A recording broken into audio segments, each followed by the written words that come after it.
கன்னியாகுமரி மாவட்டம் கிள்ளியூர் சட்டமன்ற தொகுதியில் காங்கிரஸ் கட்சி சார்பில் போட்டியிடும் வேட்பாளர் ராஜேஷ்குமார் புதுக்கடை பேருந்து நிலையத்தில் இருந்து தனது வாகன பிரச்சாரத்தை தொடங்கினார்.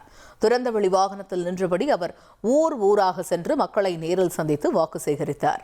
கடந்த 2 முறை தாம் செய்த வளர்ச்சிப் பணிகளை நினைவூட்டிய அவர் மீண்டும் ஒரு வாய்ப்பு வழங்குங்கள் என மக்களிடம் வேண்டுகோள் விடுத்தார். கை சின்னத்திற்கு தீவிர வாக்கு சேகரிப்பில் ஈடுபட்ட அவர் அனைத்து தரப்பினர் ஆதரவையும் கேட்டுக்கொண்டார். இந்த பிரச்சாரத்தில் ஏராளமான தொண்டர்கள் இருசக்கர வாகனங்களில் பேரணியாக கலந்து கொண்டு சாலையோர மக்களின் கவனத்தை ஈர்த்தனர். செல்லும் இடங்களில் கிள்ளியூர் காங்கிரஸ் வேட்பாளர் ராஜேஷ்குமாருக்கு உற்சாக வரவேற்பு அளிக்கப்பட்டது. வயல்வெளியில் இருந்த அந்த சாலை பல பிரச்சனைகள் இருந்தது.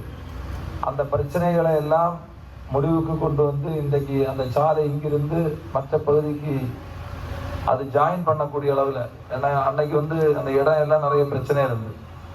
அந்த சாலையை முழுவதுமாக இங்கே நேரில் ஆய்வு செய்து இன்றைக்கு அந்த சாலை முழுவதுமாக செப்பனிடப்பட்டுள்ளது. ஃப்ரெண்ட் ஆக்கிக்கோங்க. தந்தி டிவியின் சப்ஸ்கிரைபர்ஸ் அண்ட் ஃபாலோவர்ஸ் குடும்பத்தில் நீங்களும் இணையுங்க.